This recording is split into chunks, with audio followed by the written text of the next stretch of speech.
Hi, I'm Arya Gohel. I'm an intern at Simmons Media, and today I'm going to interview Matt Simmons, the founder and owner of Simmons Media. What's going on, Arya? Nothing much. So let's get started. Let's do it. What inspired you to start Simmons Media? Because I talked to Gabe, and I know he was telling me that you asked, I think, a gym in Westchester when you first graduated or while you were at Westchester University about creating videos for them. So tell me a little bit about that. Yeah, it's a great question. So to start, I'll take you back even a little bit further. So always was passionate about like making videos and stuff. I was like the guy with my buddies doing the trick shots and stuff like that. Had like a little like news YouTube channel for a little bit. But I actually went to school for pre-law, which usually shocks a lot of people, but quickly learned like that wasn't for me. I needed to like get back to what I was passionate about and trade the books for the camera. So I picked back up the camera, started doing stuff just for passion, and picked up the media major at Westchester University. So I had a double major, and then got an internship at a local gym, Gauge Strength Training. They're right on Westtown Road in Westchester, and was doing pretty well at it. I was doing like their graphic design, their videos, stuff like that, and just by doing that, kind of had the realization I could combine my passion for like fitness and being active and all that kind of stuff with my other passion of, videography in the media space. And I had no idea you could do both. Like I always thought it would have to be like one or the other, but the internship kind of opened my eyes that you could do both. And so I had the idea to do done for you social media. So pretty much like once a month we would do a content shoot where it's like video, photos. I would still do all the graphic design. I would do all the posts, write the captions, the whole works, film all the ads that they would run. And I pitched the idea to Devin, who was the owner, to do this as a service, again, called Done For You Social Media. And he was like, if you do it, like I'll be your first client, but like you have to pull the trigger and commit to it.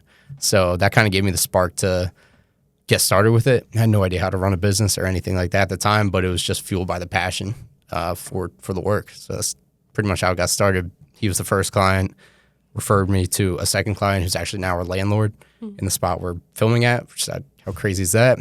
And they're still a client, both of them. And yeah, we started growing from word of mouth. Our work started getting us new clients, and we just kind of built it from there. That's great. And I know you talked about like you're doing graphic design. You did a variety of different content for Gauge Strength Training. And obviously like at that point, how old would you say you were at that time? Where were you? I was a senior in college, so I was 21. And would you say you like knew all of the things you were doing, or how did you learn along the way? I learned on the fly. On the fly, yeah, on the job. Most things I learned on the fly. I started doing their videos just on my phone. Like I couldn't purchase a camera. I was a broke college kid, but I couldn't purchase a camera until probably like 3 or 4 clients in. So at first it was all just shot on the iPhone. But yeah, that's. And do you have any specific memories or like challenges from that time that you kind of had to like deal with or figure out on your own? Learning the new camera when I got it, that was tough for me. It took a while. Eventually we kept growing to a point where we could bring on team members, and Gabe was super helpful with the cameras and the whole technical side of things. But yeah, I mean, that was a big challenge, definitely the cameras, and getting clients at first is tough when you're always the youngest person in the room. It's pretty tough to get a word in. So that was something there, just being young, kind of just building it as I was going. That was a pretty big challenge, but. And I know right now, like most of your clients are gyms, and you started with a gym. Is there a reason that you've continued to focus on gyms, or like why haven't you branched onto different sectors, I guess? Yeah, it's a great question. One, again, just kind of going back to what I touched on from the first question, that fitness was like always a big passion of mine. Like at that internship, I was like a hybrid media guy, but I was also like sitting in on the trainer meetings and stuff like that to try to, because at that point I was like, I'm not sure. Do I want to be a trainer? Do I want to go into like the media thing? So yeah, that's what I would say. When you're focusing on all these gyms and, fitness brands, what would you say is the content that most fits for these gyms or gets the most, I guess, viewership and, ROI when these clients are trying to get people to join their gyms? Yeah, it's a great question. ROI, man, Westchester, that's a good question. So I guess it depends a lot about the gym, right? So most of the gyms we work with are for, busy adults, 35, 40 years old and above, who maybe they've never worked out before. They they did in high school and then stopped. Life got busy and they picked it up later in life. So the marketing towards them is much different than it would be towards a big CrossFit gym or like an LA Fitness or something like that. The marketing is much different. We try to reach them where they're at, talk about the things that matter the most to them. Testimonials are always good. Anything where, somebody in their ideal audience can look at a piece of content we might have made, a video we took, a photo we shot, and they can see themselves being in that gym. That's like the gold standard right there. Because kind of how our company views social media is that it's the modern day storefront. Mm-hmm. I don't know about you, but like anytime I'm going to look at a new business or anything like that, the first thing I do is go to their Instagram page or TikTok or whatever app you're on, and just see. Because if they haven't posted since like 2015, and it's like Merry Christmas, you're not gonna look. I mean, I'm probably gonna think they're closed. Yeah. So especially for our gyms too, because they run a lot of paid ads. So if you're putting money behind a paid ad on a social platform and your organic side's not up to par, I mean, you tell me. I don't think it's gonna convert. It's not. And besides video, you also do podcast work. What would you say are the main clients that, reach out to you for podcasts and more audio services? Yeah, for sure. Well, I mean, first off, that's part of the, I guess, like the evolution. When we decided we wanted to do the media company, the goal was always to have a space where people could come in and just film their content with us instead of going on site to them.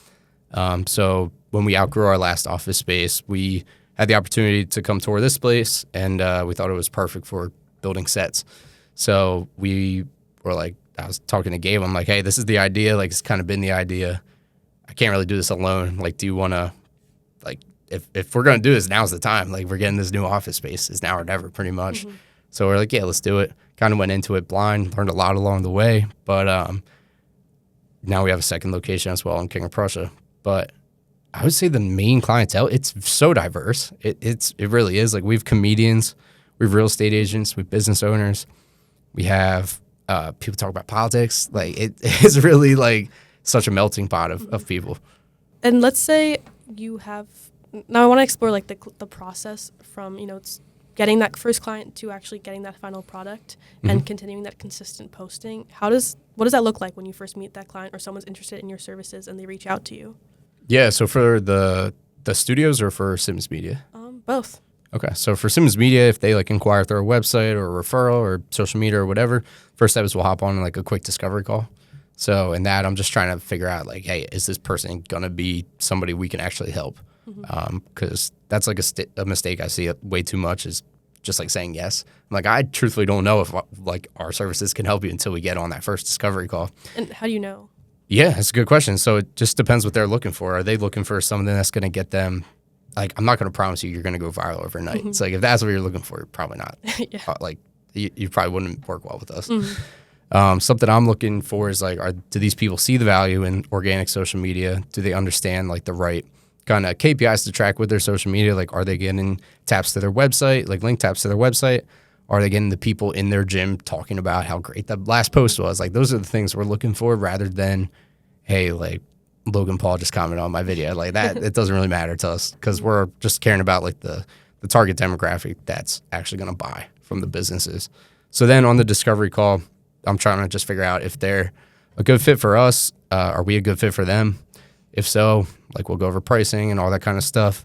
And then from there, the next step is to do a strategy call. And in this call, that's where it's like 45 minutes to an hour. It's way more in depth. We're going over their target audience more in depth, their pain points, the things they like to do, the things they don't like to do, any branding messages, anything like that goes down in that strategy call. And then the next step from there is we book our first shoot. And in the meantime, while we book the first shoot, they're sending us all of our branding assets, their logins, all that kind of stuff.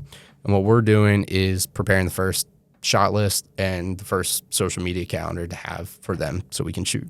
What types of strategies are there that you see, that are most common when you're trying to market these gyms? On like the organic social side or just marketing in general? Just marketing in general, like strategies. Yeah, so most of our clients take it from a multi-head approach. So I will say organic social media shouldn't be your only thing. It's a tool in your toolkit, really. Or your tool belt, whatever you prefer. But it's a tool. It's not the single. I'll tell you, like, organic social is huge when it comes to paid ads. which I would definitely recommend. So paid ads, organic social, email marketing, local joint ventures with other businesses. Like for gyms, maybe it's a local physical therapist. You have them in to do some stretches or whatever at your gym, and you guys can go back and forth referring clients, stuff like that. But really, the cream of the crop right now, I would say, is pairing the organic with the paid social.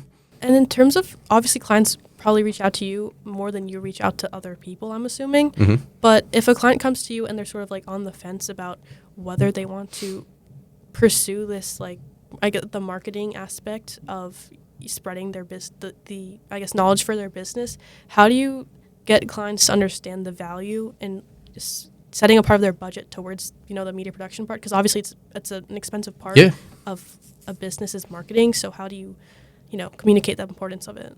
Right. Yeah. I mean, really, it's a good quote. Dan Goodman, one of our clients, actually, he always says selling is helping. So that's kind of how I think of it. Like, I don't go into a sales call per se with the intent of like, I got to sell. It's like, let me see if I can help this person. If they think I can help them, if I think I can help them, then money's just what it takes to get the helping done. So that's kind of like the framework I think of when I go into sales calls. But if somebody doesn't see the value, that's okay. You're probably just not a good fit for what we're looking for, or I just didn't do a good enough job of building value on the sales call. Well, would you say that like focusing more on helping people rather than selling and making all that money has kind of made this a more valuable experience for you? Sure. Yeah. I think that's a really good question. But two, I think that ties into what separates us a little bit as well, is that we truly try to take care of the human first. Obviously the business is important and like everything we're doing for them as a service is important, but we want to take care of that person first. Because then everything else just gets better from there. We're more comfortable, they're more comfortable, and we just want to keep growing the personal relationship because then, we get the best results that way. And now I want to transition into sort of working in the sector more of from the business perspective, but as an intern and like a high schooler that's interested in the media production, sphere, what would you say are skills that you look for as an employer in future media production professionals, and what do you think is the most helpful if you want to work in this sort of environment? Yeah, no, that's a really good question. Well, one, I would build up a portfolio with whatever you can, even if it's for free. Do it while you're young, you can do that. Go to a local business, just offer them a free video. That's one of the biggest things I would look for is just, do they have like actual work done? I don't care if it's with a job or not. I just want to see what you can do. But more importantly than that is like, are you a good culture fit for what we're looking for? So we're a pretty young business. We've been in business for about 4 years. Our staff's generally young. Our average age is 26, which is really young for a business. So I would just say, are you, good culture fit with where we want to go? Do you see like the opportunity in what we're building? Do you believe in our mission? That's some of the things I would look for. More so rather than, does this person have a master's like from Harvard or whatever? Yeah. And just one closing question. So obviously right now we have a lot of social media, I guess, content and podcasts, and AI is becoming very big. So where do you see AI taking, media production in the future with video and audio and the editing side of things? Right. I mean, AI is going to be in everything. There's no hiding from it. It's coming. You're either going to adapt to it or you're going to fall off. It's one of the two things. So we're trying to include in as many things as we can. But to my knowledge, at this point in time, I haven't seen anything that truly replaces the human touch or the human connection. That's one of the best parts about doing a podcast, in my opinion, is there's like the bright lights and everything shining on you. But like if you're really in a good conversation and a good podcast, like you forget these cameras are even here. So that's the one thing I don't see AI replacing is like genuine human connection and like a sense of community or belonging and relationships. But anything that's not, it's probably going to take over. Well, that's actually great. It's a great look on it. Yeah. Thank you for your time. That's all I had. Yeah, of course. Thank you. Always a rock star intern with us. And thank you so much.